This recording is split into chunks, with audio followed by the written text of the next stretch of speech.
like it will grow to maybe even faster than Accra. Yeah. I'm looking at between 30 and 35%. Yes, because even in the current market scenario where real estate investments is slightly depressed, you realize that still green development projects are still coming up, which wasn't the case, say, 2 or 3 years ago. So you can see that there is a steep upward trajectory when it comes to more and more adoption of green buildings and ESG adoption for real estate companies. So my 30 to 35% is truly justified. I see it that what it is a matter of education.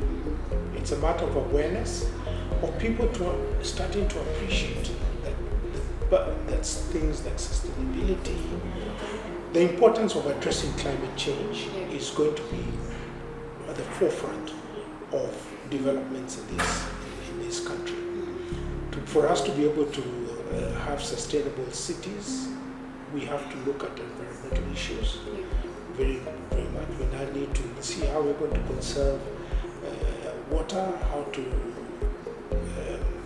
use renewable energy,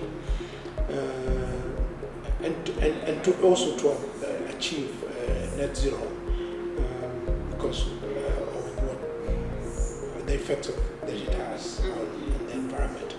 And you will then find out that every financier will start now trying to look at how every developer is adhering to ESG principles.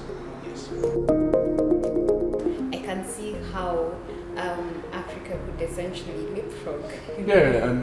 And go very far. One other thing that I remembered while you were speaking was Nee from Stanbic or Standard Bank.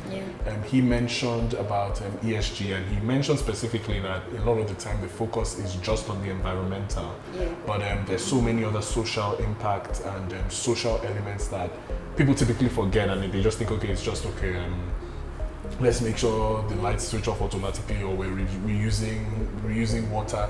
But especially in markets like Lagos or African cities, where the impact of a building can change multiple people's lives, I think that social element is often forgotten, and him bringing it up really, I guess, brought it home that it's not just because when I say ESG, I'm just thinking about green building, but really and truly, the social component is quite important as well. I think that tends to come up that most times, especially in the real estate space, the conversation on ESG is taken over by the E element. So pushing the S and the G, it's super important, and it's something that is quite great.